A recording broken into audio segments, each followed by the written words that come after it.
Vamos a pasar a la palabra, no sin antes darles la bienvenida a todos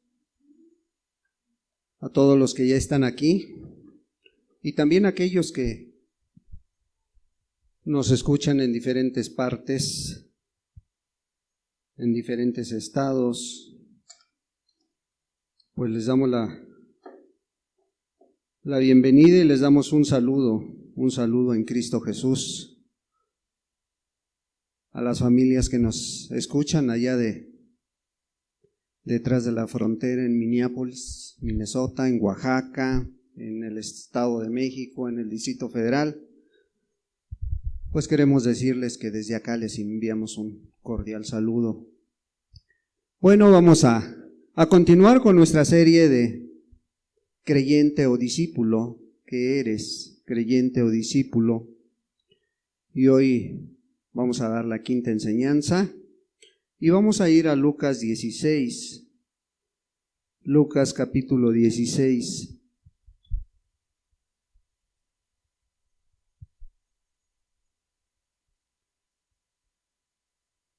Versículo 1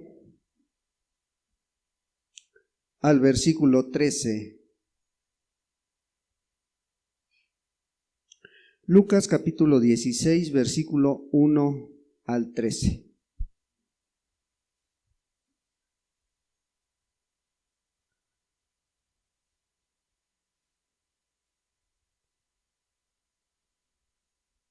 Bien, dice la bendita palabra de Dios. Dijo también a sus discípulos: había un hombre rico que tenía un mayordomo, y éste fue acusado ante él como disipador de sus bienes. Entonces le llamó y le dijo: ¿qué es esto que oigo acerca de ti? Da cuenta de tu mayordomía, porque ya no podrás más ser mayordomo. Entonces el mayordomo dijo para sí: ¿qué haré? Porque mi amo me quita la mayordomía. Cavar no puedo, mendigar me da vergüenza. Ya sé lo que haré para que cuando se me quite la mayordomía me reciban en sus casas. Y llamando a cada uno de sus deudores de su amo, dijo al primero: ¿cuánto debes a mi amo? Él dijo: 100 barriles de aceite. Y le dijo: toma tu cuenta, siéntate pronto y escribe 50. Después dijo a otro: ¿y tú cuánto debes? Y él le dijo: 100 medidas de trigo. Él le dijo: toma tu cuenta y escribe 80. Y alabó el amo al mayordomo malo por haber hecho sagazmente, porque los hijos de este siglo son más sagaces en el trato con sus semejantes que los hijos de luz. Y yo os digo: ganad amigos por medio de las riquezas injustas, para que cuando éstas falten, os reciban en las moradas eternas. El que es fiel en lo muy poco, también en lo más es fiel, y el que en lo muy poco es injusto, también en lo más es injusto. Pues si en las riquezas injustas no fuisteis fieles, ¿quién os confiará lo verdadero? Y si en lo ajeno no fuisteis fieles, ¿quién os dará lo que es vuestro? Ningún siervo puede servir a dos señores, porque o aborrecerá al uno y amará al otro, o estimará al uno y menospreciará al otro. No podéis servir a Dios y a las riquezas.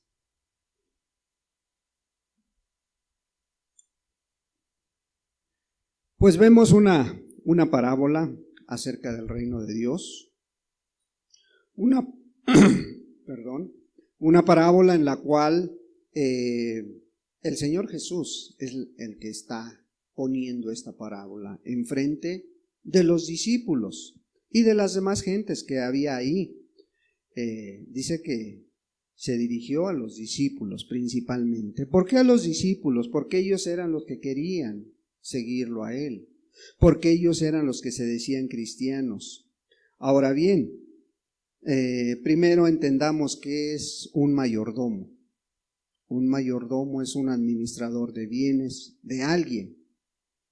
Es un administrador, es un trabajador que tiene a su cargo pues una hacienda, un rancho, una empresa, muchas cosas están a su mando, tiene a su cargo a toda la gente que trabaja en ese lugar. Él es el que manda sobre ellos, ¿verdad? Entonces, este hombre estaba puesto sobre todos los bienes. Era un administrador, era un mayordomo. Así como, pues cada uno de nosotros somos mayordomos de lo que Dios ha puesto en nuestras manos. Dios ha puesto en tus manos a lo mejor un buen negocio, o un buen trabajo, o un talento que tú tienes para algunas cosas, y de eso vas a dar cuentas un día a Dios. Pero también ha puesto como administrador tu tiempo que tú tienes, el tiempo que tú tienes también, Dios te lo ha dado para que seas buen administrador, ¿sí? Las posesiones materiales que tienes, también Dios te las ha dado para que seas un buen administrador, ¿sí? No es que eres muy bueno para los negocios, bueno, pues Dios te puso esa sabiduría, ese talento para hacerlo, ¿sí? Entonces de todo eso, tarde o temprano, vamos a dar cuentas a Dios, ¿sí? Para que nos vayamos ubicando un poquito qué es ser mayordomo, qué es ser administrador de cosas, de bienes, de tiempo, aún hasta de tu propia salud, de tu propia vida. Dios te la prestó. Tu salud cada día Dios te la presta para que la administres, para que seas un buen administrador, un buen mayordomo. Bueno, pues para que entendamos esto necesitamos pedirle a Dios que Él nos bendiga, ¿sí? A través de su palabra. Padre, en el nombre de Jesús te damos muchas gracias por permitirnos abrir tu palabra primeramente, Señor, y poder leerla. Ahora rogamos la asistencia tuya para poder entender, Señor, qué es lo que estás demandando de cada uno, Señor. Padre, ¿qué tan fiel hemos sido, Señor, en la administración de lo que tú pones en nuestras manos? Sí, de los talentos, de nuestra vida, de aquellas capacidades que tú has dado, Señor, a cada uno, pero también de aquellos bienes materiales que tú has puesto en nuestras manos, pero también de nuestro tiempo, Señor. Ayúdanos a entenderlo no únicamente en la mente, sino en el corazón, Señor, para hacerte fieles, amado Padre, porque tu palabra es clara, Señor. Tu palabra no es tan difícil de entender, solamente necesitamos que tú en este momento, Señor, abras nuestra mente, nuestro corazón a tus verdades, amado Dios. Y también a aquellos que van a escuchar esta grabación, Señor, háblales a través de tu palabra. En el precioso nombre de Jesucristo, tu Hijo amado, te lo pedimos. Amén. Pues les decía, esta parábola del mayordomo injusto fue presentada a los discípulos. Fue presentada por el Señor Jesús. En ella nuestro Salvador sienta los principios aplicables a las vidas de los verdaderos discípulos, de todos aquellos que quieran ser discípulos y de todos aquellos que querían ser discípulos en su momento. Ahí los tenía enfrente el Señor Jesús, pero también hay otros que queremos ser ese discípulo del Señor Jesús. Entonces está hablando no nada más a esos 12 o a aquella gente que tenía enfrente, está hablando también a ti y a mí en esta mañana. Está hablando para todos aquellos que escuchen la palabra de Dios. Entonces, pues los discípulos de Cristo son esencialmente mayordomos de todo lo que pasa por sus manos, ¿sí? De todo aquello que Dios pone en nuestras manos, a quienes se nos ha confiado el cuidado de las pertenencias e intereses de Cristo Jesús aquí en la tierra. Somos mayordomos tú y yo, ¿verdad? Pero, pues si vemos detenidamente, si analizamos esta parábola, está rodeada de dificultades, hermanos. Está rodeada de problemas. Aparentemente pudieras entender, si no pones atención, pudieras entender que la deshonestidad en los negocios ilícitos la prueba Dios. Pero cuando se entiende con la debida luz, con la debida humildad y con la debida guianza del Espíritu, la encontramos pues llena de enseñanzas para la vida de cada uno de nosotros. Enseñanzas de gran importancia que si las practicamos vamos a ser bendecidos. El Señor empieza hablando de una persona, un rico, a lo mejor que tenía una gran hacienda y que le encargó a alguien de confianza, que le encargó a alguien que era conocido de él o que era trabajador de él y que pues se fue ganando la confianza. Entonces, pues él lo puso sobre toda su hacienda, sobre todo lo que tenía en ese momento. Dice, había un hombre rico que tenía un mayordomo, ¿sí? Tenía un representante en ese lugar, ¿sí? Pero llegó el momento en que él escuchó que este hombre estaba haciendo mal con los bienes que tenía, estaba despilfarrando. Sí, a lo mejor pues pensaba, pues no se va a dar cuenta, sí, no se va a dar cuenta este hombre de lo que le vamos a agarrar tantito por aquí, tantito por allá, sí, a lo mejor él va a pasar desapercibido, ya no sabe ni cuánto tiene, sí, pero se da cuenta el dueño y dice que fue acusado ante él como disipador de sus bienes, sí, disipador de sus bienes, o sea, no les estaba dando buen uso, no les estaba dando el uso correcto a todos esa autoridad que este hombre le había dejado. ¿Sí? Bueno, pues vemos que este hombre se pone a meditar, se pone a pensar. Yo creo que el dueño le dolió que este hombre no le fuera fiel. El dueño se puso a pensar, bueno, pues vamos a tener que quitarle el cargo. Esto que le hemos dado se lo vamos a tener que quitar. Dice que entonces le llamó y le dijo, ¿qué es esto que oigo acerca de ti?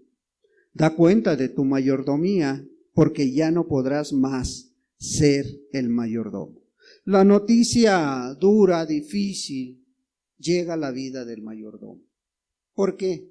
Porque se da cuenta su amo de que le era infiel. Entonces él rápidamente echa a volar su imaginación también y empieza a maquinar cosas que a futuro le iban a ayudar a él. Él quería asegurar un futuro. Él quería pues estar bien cuando él fuera más grande o cuando ya le fuera quitada la mayordomía. Entonces dice el versículo 3, el mayordomo dijo para sí, ¿qué haré? Porque mi amo me quita la mayordomía. Cavar no puedo, mendigar me da vergüenza. O sea, ¿qué vemos? Era un hombre maduro, un hombre que ya era de cierta edad, ¿sí? ¿Por qué? Porque dice, cavar no puedo, ¿sí? O sea, ya es un trabajo pesado. Ahora me pongo a pedir limosna, me da vergüenza, dice. Entonces, vemos que él pues tenía ciertas cosas que ya necesitaba pensar en el futuro. Y rápidamente echó a andar la mente. Versículo 4, yo sé qué haré, ya sé lo que haré, para que cuando se me quite de la mayordomía, me reciban en sus casas. Y llamando a cada uno de sus deudores de su amo, dijo al primero: ¿cuánto debes a mi amo? Él dijo: 100 barriles de aceite. Y le dijo: toma tu cuenta, siéntate pronto y escribe 50. Y después dijo a otro: ¿y tú cuánto debes? Y él dijo: 100 medidas de trigo. Él le dijo: toma tu cuenta y escribe 80. Fíjate, rápidamente, él pensó: voy a hacer esto, voy a sentarme con los trabajadores de mi amo y voy a llegar a tratos que después ellos me van a agradecer. Ellos van a estar tan agradecidos conmigo que cuando yo llegue a visitarlos, ellos me van a recibir en sus casas. Mala idea no era. ¿O sí? No era mala idea. ¿Por qué no era mala idea? Porque iba a traer beneficios para él. Y además, fíjate, si nos damos cuenta, el versículo 8 dice: y alabó el amo al mayordomo malo por haber hecho sagazmente, porque los hijos de este siglo son más sagaces en el trato con sus semejantes que los hijos de luz. ¿Sí? A lo mejor, imagínate, el amo estaba molesto, el amo estaba enojado porque se había dado cuenta que estaba tomando de sus bienes materiales y los estaba mal empleando. Este empleado deshonesto, este mayordomo. Pero si tú te das cuenta, el comentario que hace alaba la acción que hace este hombre. Y alabó el amo al mayordomo malo por haber hecho sagazmente. Alaba la actitud. ¿Por qué? Porque tenía mucha idea, pensaba rápidamente. El amo no alaba la conducta del mayordomo para con él. O sea, no alabó la conducta así, ay, qué bueno fuiste para conmigo, ¿verdad? ¿Por qué? Porque actuó injustamente. Sino que alabó su sagacidad. Y alabó, dice, y alabó el amo al mayordomo malo. Pero en la parte de abajo da una explicación de por qué él le parecía bueno lo que había hecho este hombre. Porque los hijos de este siglo, dice, son más sagaces en el trato con sus semejantes que los hijos de luz. A ver, si tú te pones a pensar, el mensaje que estaba dando era para los discípulos, ¿verdad? Y les estaba poniendo esta enseñanza delante de ellos. Dice, a ver, sí, este hombre tiene mucha sagacidad, cosa que los discípulos del reino no tienen, dice. ¿Sí? Entonces, dentro de su falta de temor a Dios, son más sagaces. ¿Quiénes? Pues los hijos de las tinieblas. ¿Para qué? Para sacar provecho de sus relaciones con otros. Pero los hijos de Dios no actúan así con todos aquellos que tienen a su alrededor, con todos aquellos que pudieran ser hermanos en la fe, con todos aquellos que pudieran ser discípulos. ¿Sí? Entonces el amo se queda pensando y dice, mira, si fueran así los hijos del reino, las iglesias serían diferentes, las congregaciones serían diferentes. ¿Sí?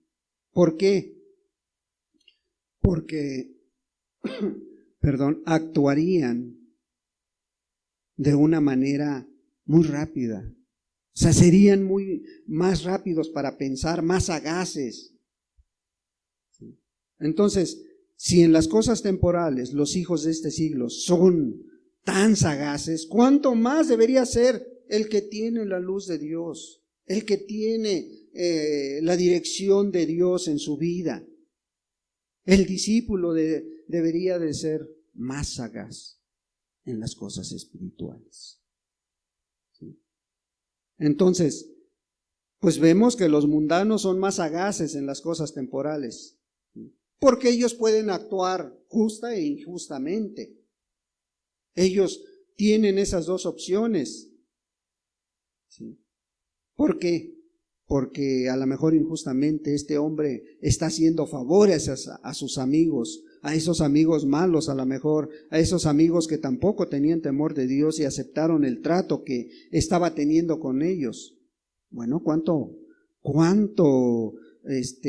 mejor deberíamos nosotros hacer con todos aquellos que tenemos a nuestro alrededor, y más con aquellos que nos decimos hermanos. ¿Cómo tenemos que entender aparentemente esta aprobación de lo malo por parte del amo? ¿Sí? ¿Cómo podemos sacar algún provecho de estas prácticas deshonestas en los negocios? ¿Sí? Porque una cosa es cierta, ni el Señor ni nuestro Señor aprobaron sus prácticas o van a aprobar este tipo de prácticas. ¿Sí? ¿Por qué? Porque si tú te das cuenta, el fin de esto fue que lo destituyeron. ¿Sí? Porque ninguna persona justa, ninguna persona con temor de Dios aprobaría el fraude o la infidelidad. ¿Sí? Cualquiera que sea la enseñanza de la parábola, no sugiere que esta acción o este desfalco sea justificado. Solamente hay una cosa por la que se alaba al siervo injusto, y es que pues haya planeado para su futuro, haya planeado para el porvenir. ¿Por qué? Porque dio los pasos necesarios para asegurarse que tendría amigos, que tendría amistades, que después lo iban a ver a él, que después iban a interesarse por su situación, ¿sí? Después que hubiera acabado su mayordomía, él tendría oportunidad de pasarla bien a lo mejor, ¿no? Tendría asegurados varios amigos. Entonces, vemos que él actuó para un futuro, para satisfacer esa necesidad que tenía inmediata. Entonces, este es el punto central, hermano, hermana, este es el punto central de la parábola. La gente del mundo toma muchas medidas hace muchas cosas para poder proveerse para el futuro. El inconverso está enfocado a lo mejor para poder tener una jubilación buena, porque su fe y su confianza está depositada en ese porvenir. Piensa que va a tener una vida duradera, va a llegar a ser anciano y se esfuerza, toma medidas drásticas y medidas que a veces tiene que sacrificar de su tiempo a fin de proveer para los días venideros. ¿Sí? ¿Por qué? Porque lo único que le preocupa es su vejez. La gente de afuera sí lo piensa. ¿Sí? La gente de afuera piensa en una buena jubilación. Por ello se esfuerzan, trabajan diligentemente para asegurarse una situación cómoda cuando ya no sean capaces de trabajar, ¿sí?, de forma provechosa. Nada los detiene, nada olvidan en su búsqueda de esa seguridad social. Por eso el Señor Jesús dice, cuanto más deberían ser los hijos del reino, proveer para el futuro. Pero no se está enfocando a lo material el Señor Jesús. En este aspecto que acabamos de mencionar, los no creyentes son más sabios que los cristianos, que los discípulos. Sin embargo, para entender el por qué debemos entender que el futuro del cristiano no está en la tierra, sino en el cielo, Esto es el punto crucial, este es el punto importante que tenemos que entender. El futuro, para quien no es cristiano, es el que está viviendo y el que va a ir a la tumba. Ese es lo que ellos piensan y ese es el tiempo que les queda de vida a lo mejor, ¿sí? Para el Hijo de Dios es todo lo contrario. Para el Hijo de Dios es este tiempo, cómo lo estamos viviendo, pero también cómo vamos a vivir la eternidad. ¿Cómo vas a pasar la eternidad? Porque tarde o temprano vamos a partir de esta tierra. Pero ¿qué va a ser de tu alma? Bueno, con esto en mente el Señor presenta la enseñanza práctica para ti y para mí de esta parábola, ¿sí? Versículo 9.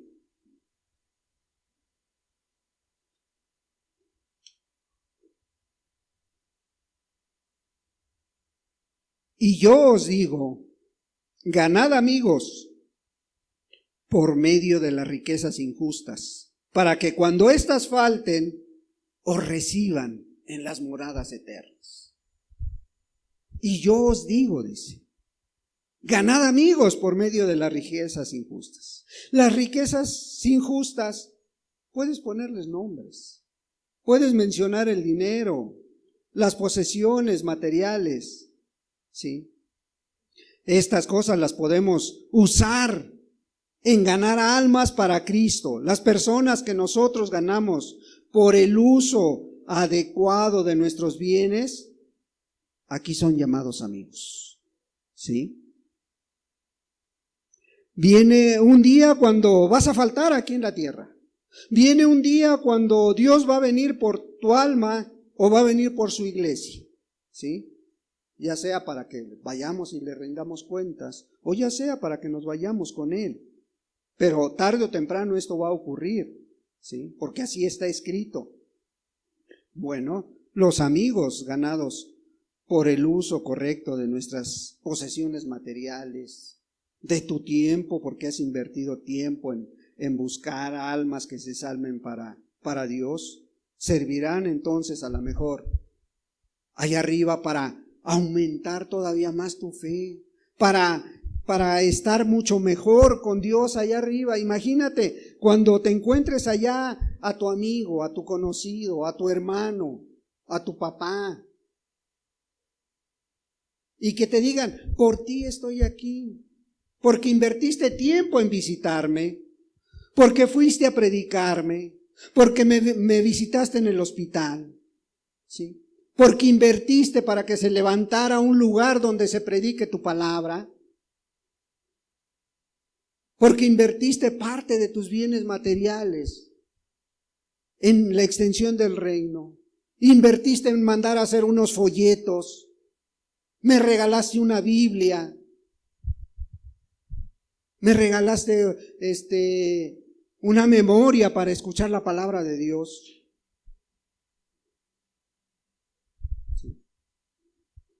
Entonces el Señor, yo os digo, ganad amigos por medio de las riquezas injustas, para que cuando éstas falten os reciban en las moradas eternas, ¿sí?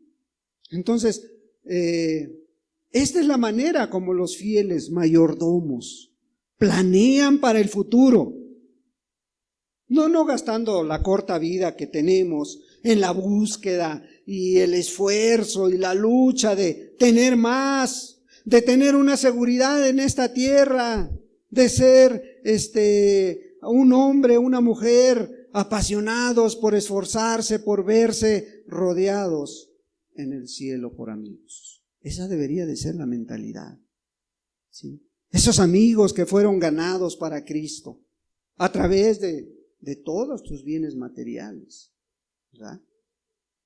Que las puedes transformar en unas Biblias, Nuevos Testamentos, libros que edifiquen la fe de alguien, ¿sí? Folletos que tengas la costumbre de traer un folleto ahí en tu cartera para regalarle a alguien, que tengas la oportunidad de hablarle, ¿sí? O sea, cosas que ayuden a entender mejor la palabra de Dios y el reino de Dios, ¿sí? Dinero que ayude a financiar actividades dentro de la iglesia, o en otros lugares. En suma, pues dinero que es usado para esparcir el Evangelio, para extender el Evangelio en esta tierra, por cualquier método, hermano. Sí. Entonces, la única manera en que podemos depositar nuestros tesoros en el cielo es invirtiendo en algo que va a ir al cielo. Sí. Cuando el cristiano ve que las posesiones materiales pueden ser invertidas en la salvación de un alma, en la salvación de una persona, esas preciosas almas que pues que a veces no conocen a Dios, que a veces pierden la mirada en Cristo Jesús, y que tú de alguna o de otra manera te has esforzado por hacerlas regresar al camino de Dios. Pues hermano, esa es una bendición en la vida del creyente, en la vida del cristiano, ¿sí? Y ya el amor por las cosas materiales queda a un lado, ¿sí? El lujo, la riqueza, el placer material son vanos a la mirada y al sentimiento del discípulo. El verdadero discípulo anhela ver que las riquezas injustas, ¿sí?, a lo mejor puestas por Dios en tus manos, ¿sí?, se transformen en adoradores del Cordero para siempre. Entonces, el discípulo queda cautivado cuando está interesado en la extensión del reino por la posibilidad de realizar una obra que venga a cambiar vidas, una obra que venga a transformar las vidas de las demás personas, ¿sí?, y que produzca, que lleve gloria a Dios. Un hombre de Dios en siglos pasados decía: si un alma de mi pueblo me encontrara a la diestra del Dios alto, mi cielo sería doblemente grato, allá donde Dios es el dueño. Si un alma, dice. No estaba diciendo, y a este varón le predicó a multitudes, llevó muchísimas, cientos de miles de almas a Dios. Pero dice, si un alma de mi pueblo, dice, me encontrara allá arriba, a la diestra del Dios alto, mi cielo sería doblemente grato, ¿sí?, allá donde Dios es el dueño. ¿Sí? O sea, entender para el discípulo, las cosas materiales ya no son el centro de su vida, ¿sí? Para el discípulo a lo mejor te puedes ofrecer algo material, una buena joya, un buen diamante, o una esmeralda o una perla. Para el discípulo ya no es interesante eso. ¿Qué gloria va a traer a Dios? ¿Sí? Mira, si tú haces esto, si haces aquello, te vamos a dar un buen dinero que te ayude a estar bien, te vamos a depositar en el banco. Para el discípulo, un buen depósito en el banco ya no es una atracción, ¿sí? No, te vamos a ofrecer un seguro de vida donde esté asegurada toda tu familia, donde esté asegurado tu porvenir. ¿Qué mejor seguro de vida que tengas asegurada la vida eterna, hermano? ¿Sí? No, vamos a hacer un casonón, una mansión. ¿Tú crees que le interesa tanto al discípulo? Tener una colección de carros, tener una colección de carros ahí grandes, los mejores carros. No, ya no le llaman tanto la atención. ¿Por qué? Porque él sabe una cosa, son riquezas injustas. Si se usan en el beneficio personal, con el tiempo van a perecer. Por el uso, ¿sí? Por el tiempo, por a lo mejor porque no las cuidamos bien, ¿sí? Pero usadas para Cristo Jesús, traen muchos beneficios, traen muchos intereses, ¿sí? ¿Por qué? Porque traen bendiciones eternas, ¿sí? Entonces, la forma en que usamos lo material es una prueba de nuestra mente, de nuestro carácter aquí en la tierra, de nuestra situación como discípulos, de nuestra condición como discípulos. El Señor lo enfatiza en el versículo 10, fíjate. El que es fiel en lo muy poco, también en lo más es fiel. Y el que en lo muy poco es injusto, también en lo más es injusto.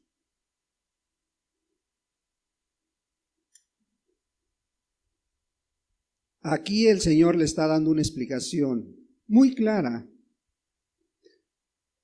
a la mayordomía que tenía este hombre. Eran los bienes materiales. Lo muy poco son los bienes materiales.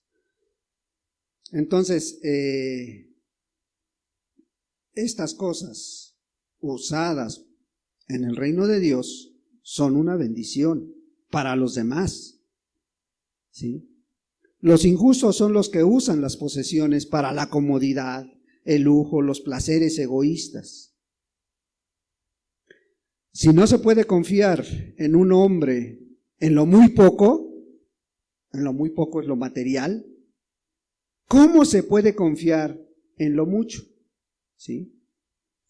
El que es fiel en lo muy poco, también en lo más es fiel, y el que en lo muy poco es injusto, también en lo más es injusto, ¿sí?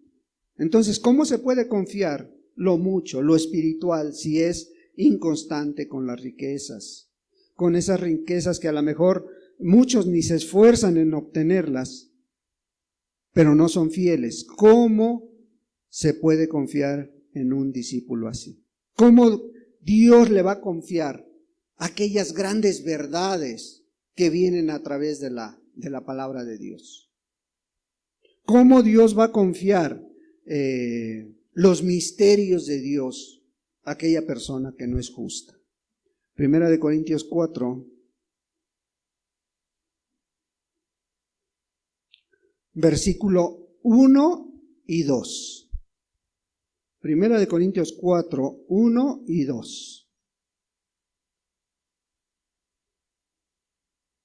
Dice así: así pues, tengamos los hombres por servidores de Cristo y administradores de los misterios de Dios. Ahora bien, se requiere de los administradores que cada uno sea hallado fiel, ¿sí? Así pues, tengamos los hombres por servidores de Cristo y administradores de los misterios de Dios. O sea, ¿qué está diciendo el apóstol Pablo? Mire, esos misterios de Dios que solamente los va a revelar a los discípulos, aquellos que son fieles. Por eso el apóstol Pablo dice, ahora bien, se requiere de los administradores que cada uno sea hallado fiel. Una vez más, la palabra de Dios es para aquel que quiere ser discípulo, para aquel que quiere tener en su vida a Cristo Jesús. Volvamos a la parábola que estamos mirando, porque el Señor da un paso más en su argumento, en su explicación de esta parábola, ¿verdad? Versículo 11. Pues si en las riquezas injustas no fuisteis fieles, ¿quién nos confiará lo verdadero? Ya vimos las posesiones terrenales, pues no son las verdaderas riquezas. Su valor es temporal, su valor pasa, pero tesoros espirituales son las verdaderas riquezas. Su valor no se puede medir, ¿sí? Y jamás se acaban. El hombre que es fiel, que no es fiel en el manejo de los bienes materiales, no puede esperar que Dios le conceda pues esos misterios, esa prosperidad espiritual en su vida, esos tesoros en los cielos, si está mirando la condición, cómo actúa en lo menos, ¿sí? En aquellas cosas pasajeras. ¿Sí?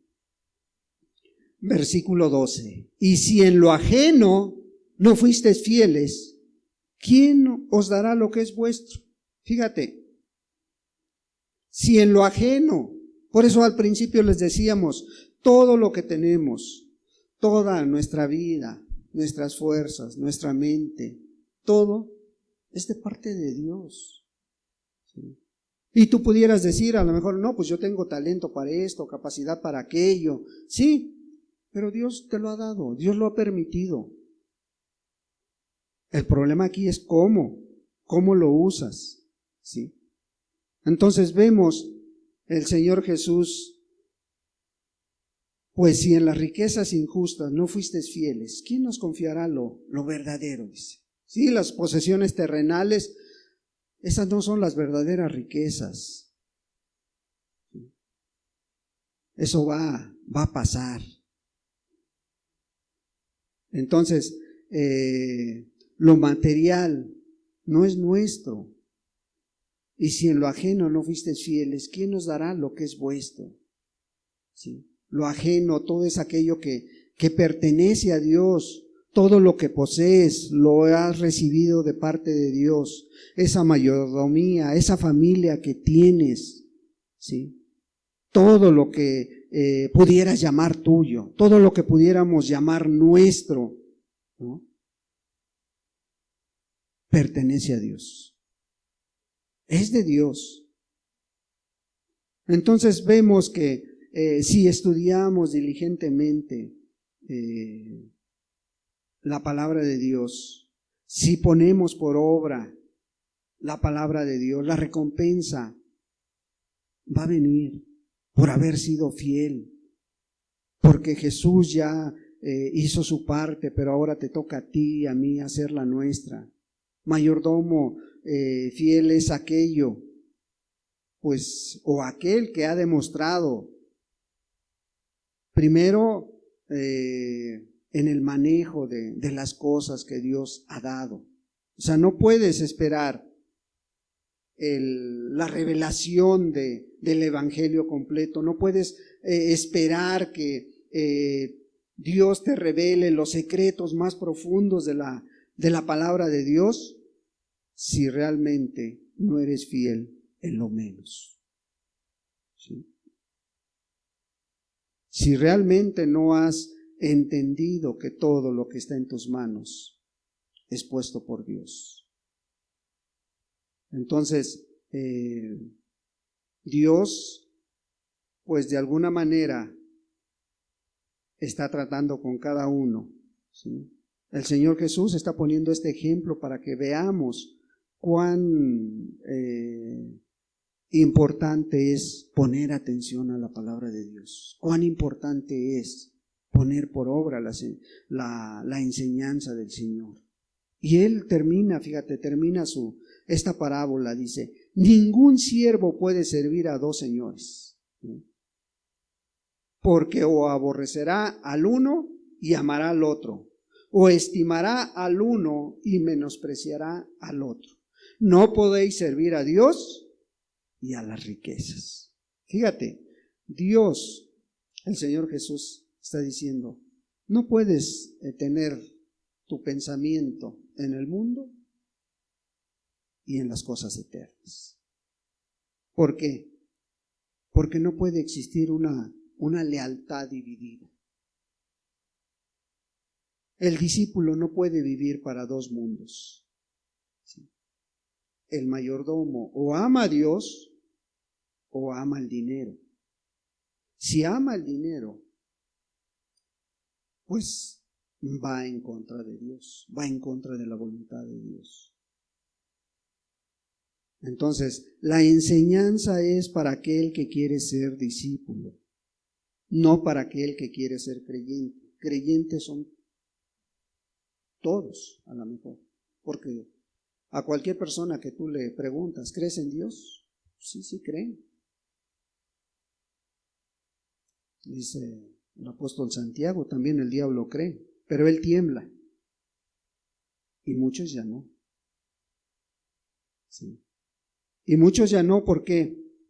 Porque no han sido fieles en las cosas materiales, porque no han sido fieles en lo poco, y lo poco es todo aquello que no viene a repercutir en el reino de Dios. Puede usarse para la extensión del reino, sí, pero si lo pones en primer lugar de tu vida, de nada sirve.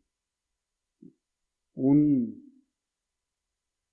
ateo, y esto viene porque ayer que estuvimos en una reunión, hablábamos de Dios un momento, en cierto momento de la reunión les dimos un pequeño mensaje, y un joven que hace meses se decía ateo, ayer cuando le pidieron dirigir unas palabras, él decía, no te olvides de que lo primero que tiene que estar en tu vida, decía este joven, tiene que ser Dios. Ahora ha cambiado su mentalidad, ahora habla de Dios, pero hace meses él no creía en Dios. Y esto impacta porque, fíjate, un gran siervo de Dios que se convirtió totalmente a Dios, se entregó misionero, se entregó a servir a Dios. ¿Sabes por qué? Por la idea y el mensaje de un ateo que dio siglos atrás. ¿Cuál fue el mensaje que impactó la vida de este siervo de Dios? Fíjate, este mensaje del ateo fue así. Si yo creyera firmemente, como millones dicen creer, que el conocimiento y práctica de la religión en esta vida influye en el destino en la otra vida, entonces la religión sería para mí el todo. Desecharía los goces terrenales como si fueran escoria, las preocupaciones terrenas como locuras, los pensamientos y sentimientos terrenos como vanidad. La religión sería mi primer pensamiento al despertar y mi última visión al acostarme. Trabajaría solamente por su causa. Mis pensamientos serían para el mañana de la eternidad solamente. Estimaría que un alma salvada para el cielo vale toda una vida de sufrimiento. Las consecuencias terrenales jamás detendrían mi mano, ni sellarían mis labios. El mundo, sus goces, sus penas, no tendrían lugar en mis pensamientos. Haría todo lo posible por mirar hacia la eternidad, solamente y a las almas inmortales, como próximas a entrar a una eternidad de felicidad o a la miseria del sufrimiento eterno. Saldría al mundo y predicaría a tiempo y fuera de tiempo. Y mi texto preferido sería, porque ¿qué aprovecharía al hombre si ganare todo el mundo y perdiere su alma? Fíjate, qué idea, qué pensamiento de alguien que no creía en Dios. Y cuando este misionero escuchó este mensaje, se entregó completamente a Dios.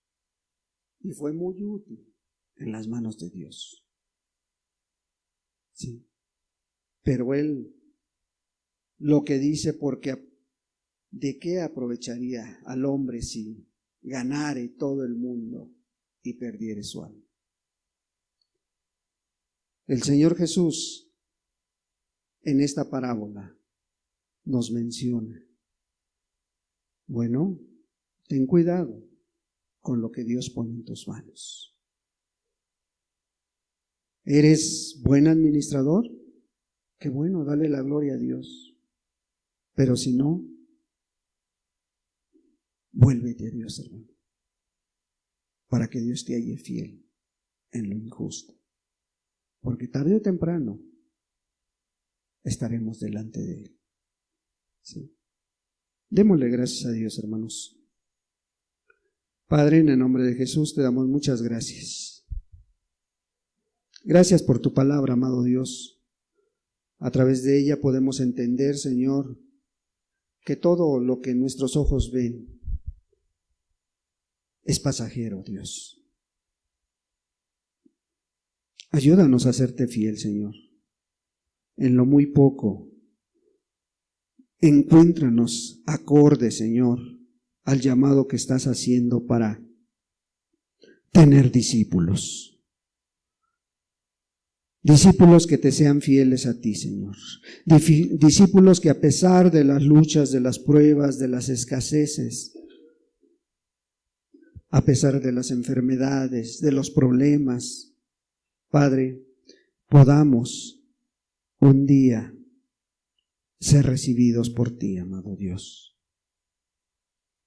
Trata con cada uno, Señor, y que tu palabra quede en lo más profundo de nuestros corazones, en el precioso nombre de Jesucristo, tu Hijo amado. Amén, Señor, y amén.